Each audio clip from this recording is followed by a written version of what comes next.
નમસ્કાર, દેશી અડ્ડા ન્યૂઝમાં આપનું સ્વાગત છે. નજર કરીએ આજની હેડલાઇન પર. રાજ્યની પ્રજા પર મોંઘવારીનો વધુ એક માર. ગુજરાત ગેસે સીએનજીના ભાવમાં કિલો દીઠ ₹2નો કર્યો વધારો. 6,50,000 વાહન ચાલકોને થશે અસર. ગુજરાતમાં વરસાદ ખેંચાતા જગતનો તાત ચિંતામાં. નર્મદા ડેમમાંથી 30 ઓગસ્ટ સુધી જ મળશે ખેતી માટે પાણી. લવ જેહાદ કાયદાની કલમ 5 પર સ્ટે રહેશે યથાવત. લગ્ન માટે કલેક્ટરની પરવાનગી જરૂરી નહીં. મનાઈ હુકમ હટાવવાની એજીની માંગ હાઈકોર્ટે ફગાવી. વિદ્યા સહાયકોનો સબ્રનો બાંધ તૂટ્યો. ભરતી માટે આંદોલનનો કર્યો નિર્ણય. વારંવાર રજૂઆત છતાં ભરતી ન થતા ઉમેદવારો 1 સપ્ટેમ્બરથી ગાંધીનગરમાં ધરણાની ઉચ્ચારી ચીમકી.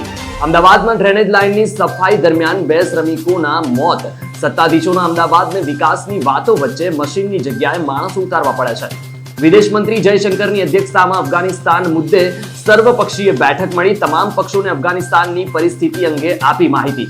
કાબુલ એરપોર્ટ પર અફરાતફરીનો માહોલ. અફઘાનિસ્તાન છોડવા માંગતા લોકો ભૂખ્યા તરસ્યા રહીને તોડી રહ્યા છે દમ.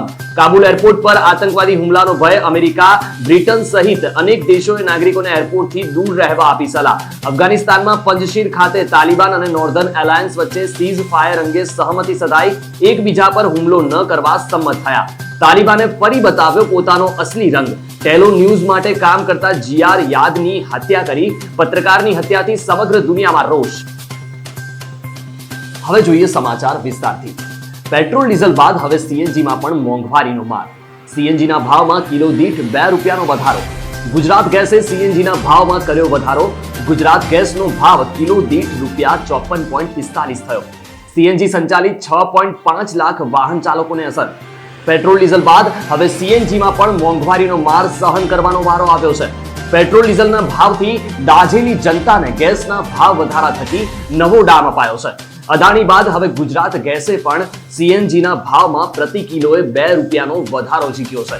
ગેસમાં વધારો કર્યા બાદ સીએનજીનો કિલો દીઠ ભાવ ₹54.45 થઈ ચૂક્યો છે. ગુજરાત ગેસના ભાવ વધારાથી 6,50,000 સીએનજી સંચાલિત વાહન ચાલકોને અસર થશે. પેટ્રોલમાં ભાવ વધારા બાદ લોકો સીએનજી તરફ આગળ વધ્યા હતા, પરંતુ હવે સીએનજીમાં ભાવ વધારો થતા તેમને પણ એક ઝટકો લાગ્યો છે. હવે જોવાનું એ રહે છે કે જો પેટ્રોલની જેમ જ સીએનજીમાં ભાવ વધારો થતો રહેશે તો રાજ્ય સીએનજી વાહન ચાલકોને મોંઘવારીનો વધુ એક મોટો ઝટકો સહન કરવાનો વારો આવશે.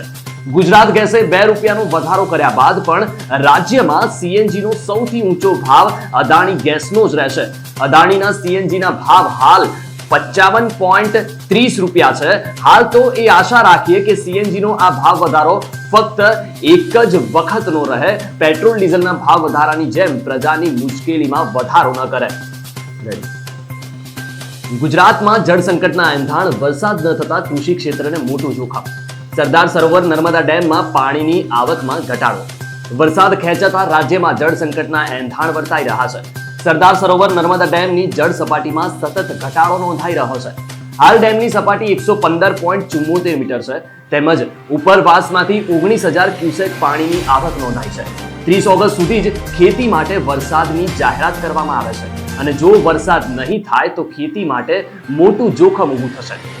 લવ જેહાદ કાયદા અંગે હાઈકોર્ટનો ગુજરાત સરકારને ઝટકો. કલમ 5 પર સ્ટે યથાવત રહેશે. એડવોકેટ જનરલે કરેલી અરજી હાઈકોર્ટે ફગાવી. ગુજરાત હાઈકોર્ટે ફરી એકવાર ગુજરાત સરકારને ઝટકો આપ્યો છે. હાઈકોર્ટે કહ્યું છે કે લવ જેહાદના કાયદાની કલમ 5 પરનું સ્ટે યથાવત રહેશે. તેમજ હાઈકોર્ટે કહ્યું કે એવું કઈ રીતે માની લેવાય કે 2 અલગ અલગ ધર્મના વ્યક્તિઓ લગ્ન માત્ર ધર્માંતરણ માટે જ કરે છે. આવું કહીને ગુજરાત હાઈકોર્ટે આંતરધર્મીય લગ્ન માટે લેવી પડતી કલેક્ટરની મંજૂરીની કલમ પર ફરી એકવાર રોક યથાવત રાખી છે. ગુજરાત હાઈકોર્ટે પાછલા અઠવાડિયે રાજ્યના લવ જેહાદ કાયદાની મહત્વની કલમો સામે સ્ટે આપ્યો હતો. ત્યારે આ સ્ટેને હટાવવા માટે આજે ફરીવાર ગુજરાત હાઈકોર્ટમાં સુનાવણી હાથ ધરાઈ હતી. એમાં સરકાર વતી એડવોકેટ જનરલે કલમ 5 પરનો સ્ટે હટાવવા માટે કરેલી અરજીને હાઈકોર્ટે ફગાવી દીધી છે.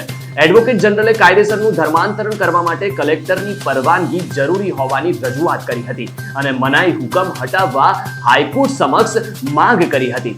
જો કે અરજદાર દ્વારા સરકારની આ માંગ અને અરજીનો વિરોધ કરાયો હતો. કાયદામાં લગ્નથી ધર્માંતરણને ગેરકાયદે બનાવવાનો સરકારનો પ્રયાસ હાઈકોર્ટે સ્ટે કર્યો છે, જે વ્યાજબી હોવાની અરજદારની રજૂઆત હતી. જેથી બંને પક્ષોની દલીલો સાંભળ્યા બાદ હાઈકોર્ટ એડવોકેટ જનરલની રજૂઆત ફગાવી કલમ 5 પરનો સ્ટે યથાવત રાખ્યો છે. હાઈકોર્ટે કહ્યું છે કે 19 ઓગસ્ટે પસાર થયેલા ઓર્ડરમાં ફેરફાર કરવાનું કોઈ કારણ મળતું નથી, જેથી કલમ 5 પર સ્ટે યથાવત રહેશે. ટેટ પાસ ઉમેદવારો સરકાર સામે આંદોલનના મૂડમાં. 1 સપ્ટેમ્બરથી ગાંધીનગરમાં ધરણાની ચીમકી. વારંવાર રજૂઆતો કરીને થાક્યા વિદ્યા સહાયકો. ઉમેદવારો 3 વર્ષથી ભરતીની રાહ જોઈ રહ્યા છે. ગુજરાતમાં વિદ્યા સહાયકોના ઉમેદવારોએ ભરતી માટે આંદોલન કરવાનો નિર્ણય કર્યો છે. ઉમેદવારોએ 1 સપ્ટેમ્બરથી ગાંધીનગરમાં ધરણાની ચીમકી ઉચ્ચારી છે. સરકારી શાળાઓમાં શિક્ષકોની ભરતી ન કરાતા હવે ટેટ પાસ ઉમેદવારોએ સરકાર સામે ઉપવાસ આંદોલનની ચીમકી ઉચ્ચારી છે. ગુજરાતમાં છેલ્લા ઘણા વર્ષોથી શિક્ષકોની ભરતી કરવાની વાત કરવામાં આવે છે, પરંતુ 3-4 વર્ષ વીત્યા બાદ પણ શિક્ષકોની ભરતી કરવામાં ન આવતા હવે ટેટ પાસ ઉમેદવારો સરકાર સામે આંદોલનના મૂડ બનાવી ચૂક્યા છે. ટેટ પાસ ઉમેદવારો 1 સપ્ટેમ્બરથી ઉપવાસ આંદોલન કરવા જઈ રહ્યા છે. તેમનું કહેવું છે કે અમે સરકારને 42 વખત આ મામલે રજૂઆત કરી છે, જો કે આ મામલે અમને ફક્ત વાયદા જ મળ્યા છે. ટેટ પાસ 50,000 ઉમેદવારો 3 વર્ષથી ભરતીની રાહ જોઈ રહ્યા છે. કેટલાક ઉમેદવારોની વય મર્યાદા પૂર્ણ થઈ ગઈ છે, ત્યારે હવે ઉમેદવારો સરકાર સામે આક્રમક વલણ અપનાવી રહ્યા છે.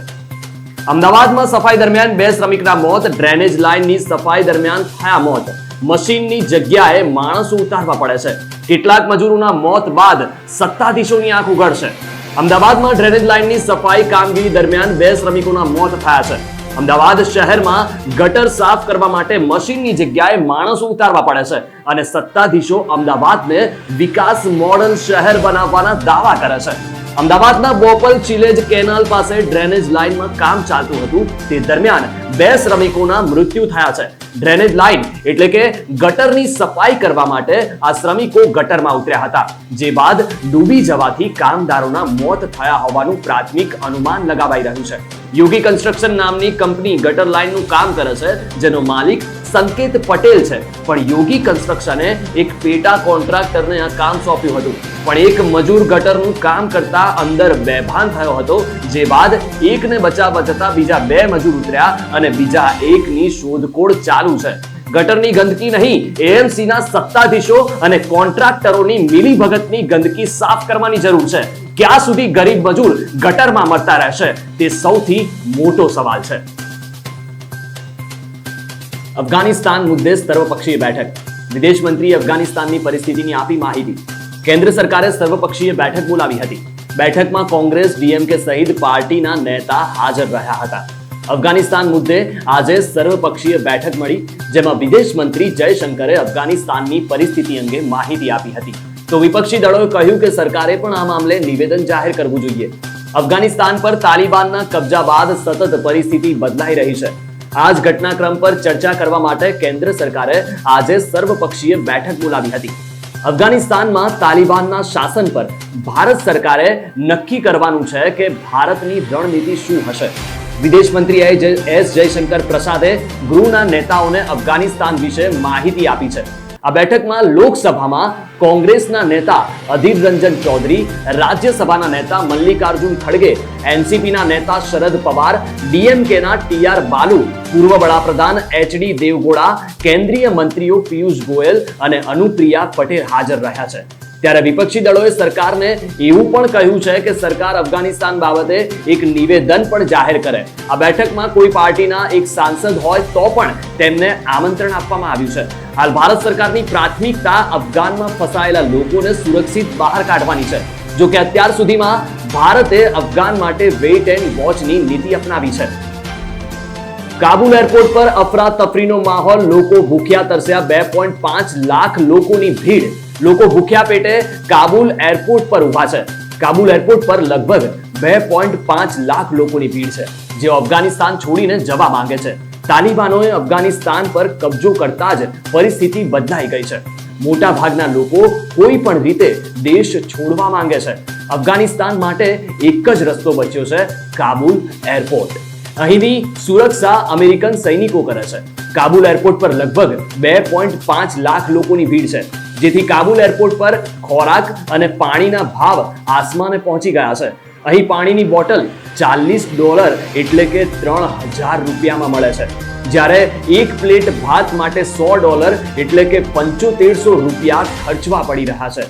જો કે આશ્ચર્યની વાત એ છે કે એરપોર્ટ પર પાણી કે ખોરાક ખરીદવા માટે અફઘાની ચલણ નથી સ્વીકારાઈ રહ્યું। અહીં માત્ર ડોલરમાં જ પેમેન્ટ સ્વીકારવામાં આવે છે। અફઘાનિસ્તાનના લોકોનું કહેવું છે કે કાબુલમાં ઘરેથી એરપોર્ટ સુધી પહોંચાડવામાં 5 થી 6 દિવસ લાગી રહ્યા છે, કારણ કે શહેરથી એરપોર્ટ સુધી તાલિબાનીઓ ફેલાયેલા છે। તાલિબાનીઓના ગોળીબારથી લોકોમાં ગભરાટ છે અને હજારો લોકોની ભીડ પાસ કરીને એરપોર્ટમાં પ્રવેશ કરવો મુશ્કેલ છે। ખોરાક અને પાણીના ભાવમાં વધારો થવાથી લોકોને ભૂખ્યા પેટે તડકામાં ઊભા રહેવાની ફરજ પડી છે। તેમની હિંમત હવે તૂટી રહી છે। લોકોના શરીર નબળા પડી રહ્યા છે અને તેઓ બેભાન થઈ પડી રહ્યા છે। આવી સ્થિતિમાં લોકોને મદદ કરવાને બદલે તાલિબાન તેમને ડરાવી રહ્યું છે। કાબુલ એરપોર્ટ પર આતંકવાદી હુમલાનો ભય અનેક દેશોએ નાગરિકોને તાત્કાલિક દૂર જવા કહ્યું।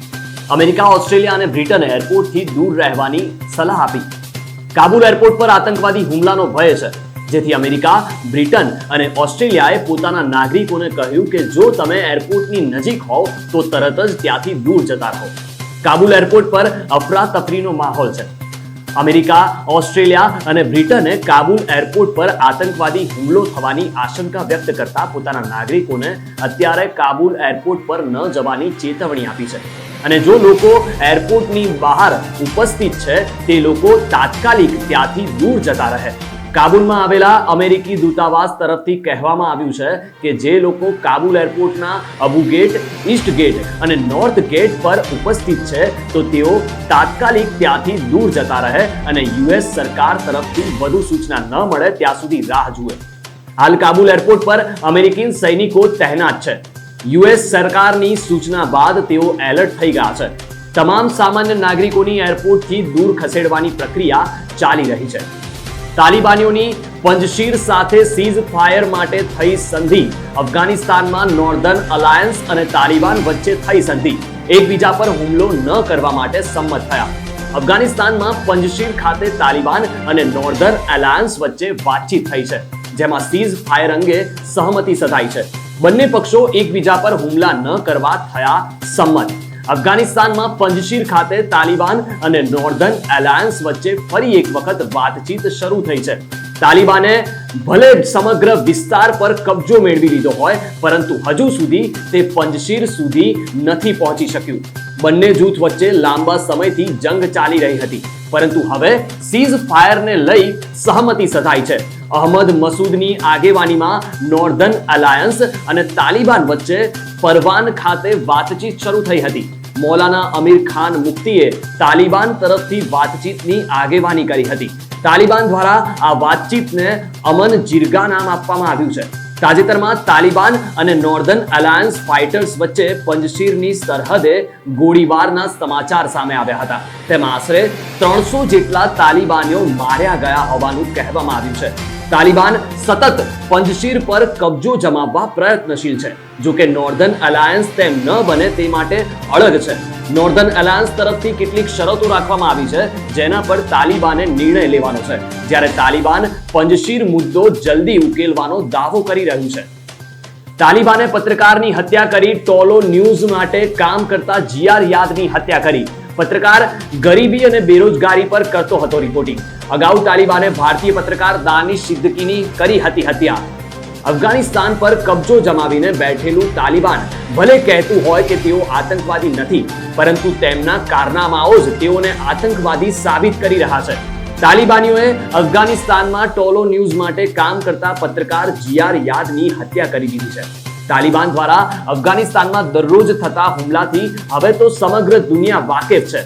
અફઘાનમાં રહેતા નાગરિકો હોય કે વિદેશના નાગરિકો, તાલિબાન કોઈને રાહતનો શ્વાસ સુદ્ધા નથી લેવા દેતું। ત્યાં રહેતા લોકો પર તાલિબાન જુલમ ગુજારી રહ્યું છે, તો તેની સાથે રહેલા કેમેરામેનને પણ તાલિબાનીઓ દ્વારા માર મારવામાં આવ્યો હતો। આ પહેલી વાર નથી કે તાલિબાને કોઈ પત્રકારની હત્યા કરી હોય। આ અગાઉ પણ તાલિબાને એક ભારતીય પત્રકાર દાનિશ સિદ્દીકીની હત્યા કરી હતી। તાલિબાન અહીં લોકોમાં ડર ફેલાવવા માટે વૃદ્ધો અને બાળકોની હત્યા કરી રહ્યું છે। લોકો અહીં ડરી ડરીને દિવસો પસાર કરી રહ્યા છે. અફઘાનિસ્તાનમાંથી લોકો ગમે તેમ રીતે બહાર નીકળવા માંગે છે. આવા જ વધુ સમાચાર માટે જોતા રહો દેશી અડ્ડા ન્યૂઝ, જ્યાં તમને ચડશે સમાચારનો નશો.